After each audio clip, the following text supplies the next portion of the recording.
اللہ تبارک و تعالیٰ نے قوموں پہ عذاب نازل کیا، اور قرآن مجید فرقان حمید نے ان قوموں کے تذکرے بیان فرمائے۔ بھائی کس لیے بیان کیے؟ کہ ہم عبرت حاصل کریں، ہم یہ غور کر لیں کہ یہ کام ہم نے نہیں کرنا، اس کام سے ہم نے بچنا ہے، ہم نے غور کرنا ہے کہ یہ چیز ہمارے اندر۔ لوگ کہتے ہیں نہیں جی نہیں، ہم پہ یہ عذاب نہیں آئے گا، بالکل نہیں آئے گا، اس میں شک نہیں۔ پر اللہ نے بیان کس لیے کیا تھا؟ بیان کیا قرآن مجید معاذ اللہ کسی ایسی چیز کا بیان کرتا ہے جس کی ضرورت نہ ہو؟ قرآن پاک نے ایک ایک حرف ایسا بیان کیا جس کی مسلمان کو ضرورت تھی۔ قوم نوح کا ذکر فرمایا قرآن پاک نے۔ حضرت نوح علیہ السلام کی قوم کو حضرت نوح علیہ السلام نے 1500 سال سمجھایا ہے۔ 15، کچھ لوگوں نے 950 سال لکھا ہے نا، اعلیٰ حضرت نے لکھا ہے 1500 سال عمر ہوئی حضرت نوح علیہ السلام۔ اللہ تعالیٰ بندے کو جلدی سزا نہیں دیتا، بلکہ قرآن مجید میں ایک جگہ رب کریم اس طرح بھی فرماتا ہے کہ جب بندے مجھے بھول جاتے ہیں تو میں ان کے لیے نعمتوں کے دروازے کھول دیتا ہوں۔ بندہ سمجھتا ہے کہ میں کچھ تو ہے نا کہ میرے اندر، کہ میں جدھر جاتا ہوں خیر ہی خیر ہو جاتی ہے، وہ سمجھتا ہے کہ میری عقل ہے، حالانکہ اللہ اسے ڈھیل دیتا ہے۔ اللہ اسے ڈھیل دیتا ہے۔ گناہوں کی سزا کے 3 طریقے ہیں۔ ایک ہے متنبع کرنا، تنبیہ کرتا ہے اللہ، بندہ متنبع ہو جاتا ہے، یہ اللہ کا بہت بڑا احسان ہوتا ہے۔ ایک ہوتا ہے مہلت دینا، اور ایک تیسرا ہوتا ہے اللہ خفیہ تدبیر کرتا ہے۔ تھوڑا سا سمجھیے گا، انسان پر کوئی آزمائش آئی، فوراً اس کی چھٹی اس نے کہا کہ وہ فلاں جگہ غلطی کی تھی تب ایسا ہوا ہے۔ ہوتا ہے نا کئی دفعہ آواز آتی ہے نا اندر سے، چلے بول دے کچھ نہیں ہوتا آپ کو، اللہ جانتا ہے یہاں کوئی کچھ نہیں کہے گا آپ کو، اور ہماری تو ویڈیو بھی نہیں گھومتی، یعنی خبر بھی نہیں ہو کہ کس نے ہاں کر دی کس نے نہ کر دی۔ آپ بغیر ٹینشن کے بات چیت کریں، آج کچھ نہیں ہوتا ہے انشاءاللہ تعالی۔ آتی ہے اندر سے آواز، میں آپ سے اس لیے ان چیزوں کی تصدیق کراتا ہوں کہ باقیوں کو بھی آتی ہے کہ نہیں، اس لیے تصدیق۔ کبھی کوئی کسی جگہ انسان پریشان ہوتا ہے تو محسوس کرتا ہے کہ وہاں مجھ سے ہوتا ہے نا جی، جس کو یہ نصیب ہو جائے بڑا خوش نصیب آدمی ہے۔ حضرت مولا علی فرماتے ہیں اگر تجھے دنیا میں سزا مل گئی تو بچ گیا ہے، سمجھ پھر اللہ کرم کرے گا، آخرت میں سزا نہیں دے گا۔ اور یہ یاد رکھ لے، وما اصابکم من مصیبت فبما کسبت ایدیکم ویعفو عن کثیر۔ اللہ فرماتے ہیں دنیا میں تجھے جو بھی تکلیف پہنچتی ہے وہ تیرے ہاتھوں کے کرتوتوں کی وجہ سے پہنچتی، ویعفو عن کثیر، فرمایا کثیر گناہ تو میں ویسے ہی معاف کر دیتا ہوں۔ یہ جو تیری زندگی میں دکھ ہے نا، یہ بھی میری قلیل سزائیں ہیں۔ یہ کثیر پر سزا، یہ قلیل ہے، قلیل، یہ جو تمہاری زندگی میں تکلیف ہے۔ انسان کو سزا ملتی۔ حضرت فضیل بن عیاض رحمۃ اللہ تعالی علیہ گھوڑے پہ بیٹھے تھے، گھوڑا شرارت کرنے لگ گیا، اچھلنے لگ گیا، کودنے لگ گیا، تو حضرت فضیل بن عیاض نیچے اترے، ایک کونے میں جا کے نماز کی نیت باندھ لی، 2 رکعت نماز پڑھی، پھر دیر تک استغفار پڑھتے رہے، روتے رہے، دعا کرتے رہے، واپس آئے۔ خادم عرض کرنے لگے حضور سمجھ نہیں آئی، گھوڑے نے تھوڑی سی شرارت کی، وہ بدکا ہے، آپ نے اس کو چھوڑا ہے اور چھوڑ کر کے آپ نماز میں لگ گئے۔ تو حضرت فضیل بن عیاض فرمانے لگے جب بندہ اللہ کی نافرمانی کرتا ہے نا تو جو چیزیں اس کی فرما بردار ہوتی ہیں وہ اس کی نافرمانی کرنے لگ جاتی ہیں۔ تو مجھے محسوس ہوا تھا کہ میں نے کہیں اللہ کی نافرمانی کی ہے، اس لیے ایسا ہوا ہے کہ میرے گھوڑے نے میری، تو میں توبہ کرنے لگا ہوں، اور اب دیکھتا ہوں بیٹھ کے بھلا کیا ہوتا ہے۔ میں نے سچی توبہ، حالانکہ مجھے یاد نہیں کہ میں کہاں بولا، پر کھری اور سچی توبہ کی، دوبارہ گھوڑے پہ بیٹھے تو گھوڑا بالکل صحیح ہو کے ساتھ چلنے لگ گیا۔ میرے بھائی جب یہ تنبیہ ہے اللہ کی طرف سے، یہ متنبع کیا جاتا ہے کہ تو بعد آ جا۔ بہت ساری جگہوں پہ انسان کو وقتی طور پر اگر سزا مل جائے، نبی پاک علیہ السلام کی خدمت میں ایک صحابی آئے، بات مضبوط کر دو، واقعہ سنایا ہے نا، تو کچھ لوگ سمجھتے ہیں کہ یہ واقعہ ہے، تو میں ایک حدیث پاک امام بہقی کی لکھی ہوئی عرض کرتا ہوں۔ نبی پاک علیہ السلام کے ایک صحابی آئے اور ان کا سر پھٹا ہوا تھا، خون بہ رہا تھا۔ سرکار نے فرمایا کیا ہوا؟ عرض کی حضور ایک عورت جا رہی تھی، میری نظر پڑی، ابھی نظر پڑی ہے کہ میرے آگے ستون آ گیا تو میرے سر پہ لگ گیا۔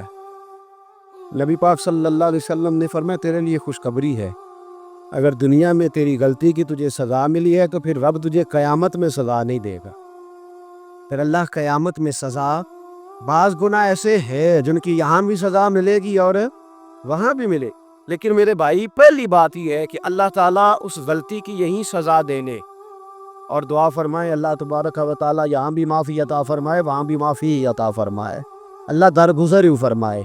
لیکن میرے بھائی ایک سزا یہ ہوتی ہے کہ انسان جب گناہ کرنے لگتا ہے تو اللہ نعمتوں کے دروازے کھولتا ہے، مہلت دیتا ہے.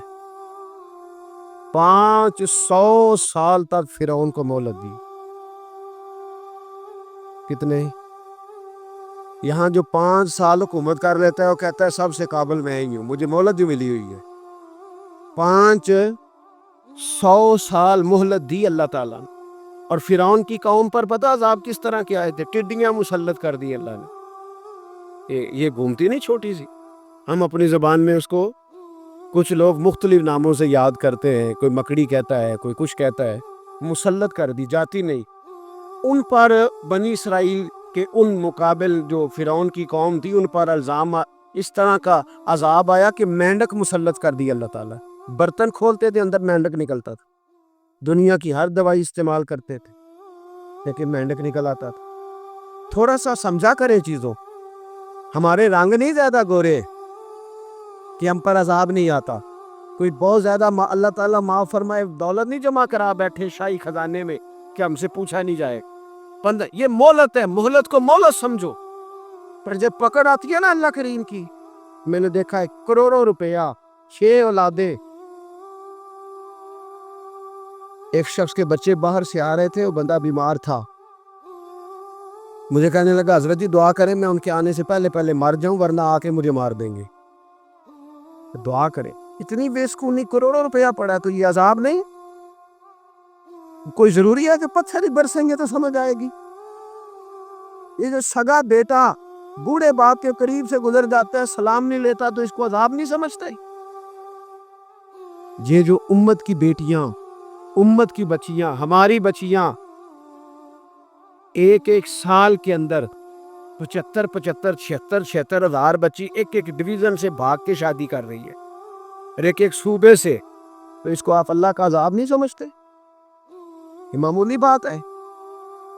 نہیں ہمارے رنگ ہو رہے، ہم بڑے سمارٹ ہیں. 1500 سال مہلت دی نوح علیہ السلام کی قوم کو. کتنے سال؟ بول کے بتائیے، بول کے دوبارہ بولیے. 1500 سال. کوئی آدمی اپنی سمارٹنس پہ خوش نہ ہو جائے کہ 20 سال ہو گئے میں تو نافرمانی بھی کر رہا ہوں، روٹی بھی پک رہی ہے، میں تو حرام بھی کھا رہا ہوں، پھر بھی سب ٹھیک ہے. 1500 سال مہلت دی. پھر حضرت نوح کہنے لگے اللہ میں نے تو بڑا سمجھایا نہیں باز آتے. پھر رب کریم نے فرمایا کشتی بناؤ. اللہ کے پیغمبر کشتی بنانے لگے تو قوم مذاق اڑانے لگے. اب کیا کرنے لگے ہو؟ اب کشتی بنانے لگے ہو، خیر تو ہے، قوم مذاق اڑا رہی ہے. حضرت نوح علیہ السلام کا آپ نے کشتی بنائی، پانی کہاں سے نکلا؟ نہ بارشیں ہوئی نہ سیلاب آئے. ایک تندور تھا، اس کے اندر سے پانی نکلنا شروع ہو. کبھی تندور سے بھی پانی نکلا ہے، پر جب نکالنے والا چاہتا ہے تو وہاں سے بھی ایک تندور سے پانی نکلا. اتنا نکلا، اتنا نکلا، اتنا نکلا کہ قوم ساری ڈوب گئی.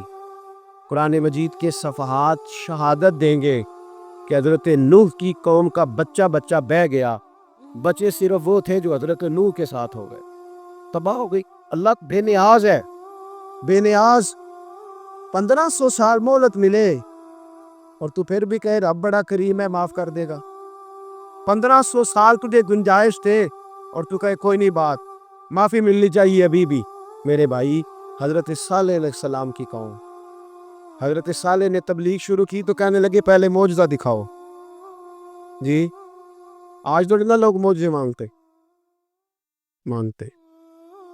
آج بھی لوگ کرامتیں اور معجزے، اللہ معاف کرے جو چیزیں معجزہ تو ہو نہیں نہ سکتا، لیکن آج بھی لوگ، آپ یقین کریں، کہتے ہیں یہ بڑی نمازیں پڑھتا ہے تو پھر بخشا کیوں نہیں گیا، پھر کیوں نہیں منو سلوہ کیوں نہیں اترا اس پر، پھر میں بھی اسی طرح ہی ہوں، کیا اس کے اندر خوبی آ گئی؟ مولوی بھی ویسے ہی ہے، صوفی بھی ویسے ہی ہے. لوگ مان نہیں رہے، لوگ دلیلیں مان نہیں رہے. ابھی بھی لوگ بحث نہیں کرتے، کیا فرق آ گیا جی، ویسے ہی ہیں سارے۔ اللہ تعالیٰ سے ڈرنا چاہیے، ہمیں سامنے والے کی طرف دیکھ کر صحیح ہونے کا حکم نہیں ہے، ہمیں اپنی اصلاح کا حکم ہے، اپنی طرف دیکھ کے اپنے آپ کو ٹھیک کرنے کا۔ الزام لگا کے گزر جانا اس کا کوئی مطلب ہے؟ سنو اور یاد رکھو، حضرت صالح علیہ السلام سے کہنے لگے پہلے معجزہ دکھائیں، تو حضرت صالح علیہ السلام نے فرمایا اونٹ کہاں سے پیدا ہوتے ہیں؟ کہا اونٹنی کے بطن سے۔ فرمایا آؤ میں تمہیں پہاڑ کے اندر سے اونٹنی پیدا کر کے دکھاتا ہوں۔ کہاں سے؟ پہاڑ کے اندر سے۔ حضرت نوح ساتھ لے کے گئے تو پہاڑ کے اندر سے اونٹنی نکلی، اور اونٹنی بھی گابن تھی، اس کے پیٹ میں بچہ، اور اونٹنی اتنا دودھ دیتی تھی کہ ساری بستی دودھ پی جاتی تھی، پھر بھی دودھ بچ جایا کرتا تھا۔ لیکن حضرت نوح علیہ السلام نے فرمایا تم نے دیکھ تو لیا یہ اسے، یہ جتنا دودھ دے گی روٹی بھی اتنی کھائے گی، ایک دن تم سارے پانی پیو گے، ایک دن یہ سارا پانی پیا کرے گی، ایک دن تم سارے باقی جانوروں کو گھاس کھلاؤ گے، ایک دن یہ اونٹنی، اور اونٹنی کا نام کیا؟ ناقۃ اللہ، اللہ کی اونٹنی۔ کس کی اونٹنی؟ نام کیا ہے؟ اللہ کی، یہ اللہ کی اونٹنی ہے۔ تو حضرت نوح علیہ السلام کی اونٹنی فرمایا اس کی بے ادبی نہ کرنا۔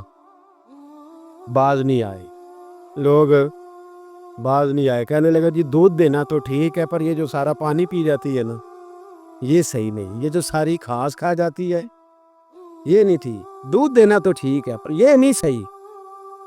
آپ نے فرمایا اسے کچھ نہ کہنا، اللہ کی اونٹنی ہے۔ میں کہا کرتا ہوں ان لوگوں نے ناقۃ اللہ کی بے ادبی کی، حضرت نوح علیہ السلام کی اونٹنی کی ٹانگیں کاٹ دی، صالح علیہ السلام کی۔ اور دیکھو اللہ بڑا بے نیاز ہے، اگر پیدا کرنا جانتا ہے تو حفاظت کرنی نہیں جانتا؟ لیکن رب کریم نے فرمایا نہ کرنا، انہوں نے ان کی پیر کاٹ دیے، کانوں پہ چھریاں لگائیں۔ اونٹنی جب مر گئی، اونٹنی اللہ تبارک و تعالیٰ کی وہ اونٹنی جب مر گئی تو حضرت صالح علیہ السلام کی قوم پر رب کریم نے زلزلہ بھیجا، اذا زلزلت الارض زلزالہا، جب زلزلے آئے گے، اور جب ان کا زلزلہ آنت ہے، زلزلہ آتا ہے نا، کیا کرتی ہے قوم؟ لا الہ الا اللہ، لا الہ، لا الہ الا اللہ، کلمے جاری ہو جاتے۔ بلکہ ایک دفعہ ایسا بھی ہوا کہ مسجدوں میں اعلان ہونے لگے زلزلہ آ رہا ہے، جو فجر کے لیے نہیں اٹھے زلزلے کے لیے وہ بھی اٹھ گئے، جن کا دعویٰ ہے نا میری سویرے آنکھ نہیں کھلتی، ان کی لگی نہیں کتنے گھنٹے، بعد میں بھی نہیں لگی، ٹی وی پہ اعلان ہوتے رہے کوئی نہیں آ رہا سو جاؤ چپ کر کے، لیکن آنکھ لگی۔ موت سے تو ڈرتا ہے، اللہ سے ڈرتا ہی نہیں، موت کا خوف ہے رب کا نہیں۔ زلزلہ آیا ساری قوم تباہ ہو گئی۔ بتاؤ اگر ناقۃ اللہ کی گستاخی ہو تو اللہ ناراض ہو جاتا ہے، اور اگر اولیاء اللہ کی ہو، اگر اولیاء اللہ کی ہو تو رب ناراض نہیں ہوتا؟ شرم نہیں آتی لوگوں کو داتا صاحب کی بے ادبی کرتے؟ شرم نہیں آتی لوگوں کو غوث اعظم کی گستاخی کرتے؟ حیا نہیں آتی جنہوں نے دین پھیلایا ان کی بے ادبی؟ میں درد سے کہتا ہوں، رو کے کہتا ہوں، اور اگر کلیجہ پھٹ سکے تو میں دکھاؤں زخم کتنے۔ ایک حج کے موقع پر ایک بابا جی، اس سال 4,80,000 روپے کا پرائیویٹ حج تھا، اور بابا جی کی کیفیت کمزور تھی، بیچارے بیمار تھے، اس کے باوجود وہ گئے، بوڑھے آدمی، جا کے بیٹھیے، بزرگ، اور کتنی مشکل ہے وہاں مینا، مزدلفہ، عرفات، طواف زیارت، کتنا مشکل کام ہے طواف زیارت کرنا، طواف وداع کرنا، کس کٹھن سے حج کیا، بڑھاپے میں پیسے بھی لگائے، اور جب وہ روضہ رسول پہ گئے صلی اللہ، اور انہوں نے جا کے نبی پاک صلی اللہ علیہ وسلم کے روضے کی طرف منہ کر کے درود شریف پڑھا تو ایک ملا نے اٹھ کے کہہ دیا تو مشرک ہے۔ تو میری روح کانپی، میں نے کہا تجھے شرم نہیں آئی، حیا نہیں آئی؟ اس کی عمر دیکھ، کس بڑھاپے میں کہاں سے چلا کہاں آیا۔ یہ مشرک ہوتا تو کسی مندر میں جاتا، یہ مشرک ہوتا تو کسی گرگے میں جاتا، یہ مشرک نہیں، یہ مومن ہے، اور یہ وہ والا مومن ہے جس کے سینے میں دل جب دھڑکتا ہے تو خالی دھڑکتا نہیں، ساتھ وہ محمد عربی پہ درود و سلام بھی پڑھتا ہے۔ شرم نہیں آتی لوگوں کو؟ اتنی بڑی گستاخی کرتے، یہ روضہ رسول پہ آیا مشرک ہے۔ میں نے تو ایک مولوی کو صاف صاف کہا تھا، میں نے کہا اگر میں مشرک ہوں تو نکالو، مشرک کا داخلہ تو یہاں ویسے ہی منع ہے، شرم نہیں آتی؟ اپنی زبان کا پاس کرو کچھ۔ اتنا ظلم، اتنی بڑی فرقہ واریت امت میں، اتنا امت کو تقسیم کرتے ہو، تمہیں شرم نہیں آتی؟ جہاں سے اتحاد کا پیغام دینا چاہیے وہاں سے تم لوگوں کو فرقے کا پیغام دیتے ہو، ایک مقصود فرقے کی تبلیغ کرتے ہو۔ خدا را تو میں کہہ رہا ہوں ناقت اللہ کی بے ادبی پہ عذاب آتا ہے، تو اولیاء اللہ کی بے ادبی میں نہیں آتا۔ داتا صاحب ساری دن کی تبلیغ کرتے رہے، ایک آدمی نے اٹھ کے کہہ دیا جناب وہ تو شرک کا اڈا ہے، تو رب کریم ناراض نہیں ہوتا ان باتوں سے؟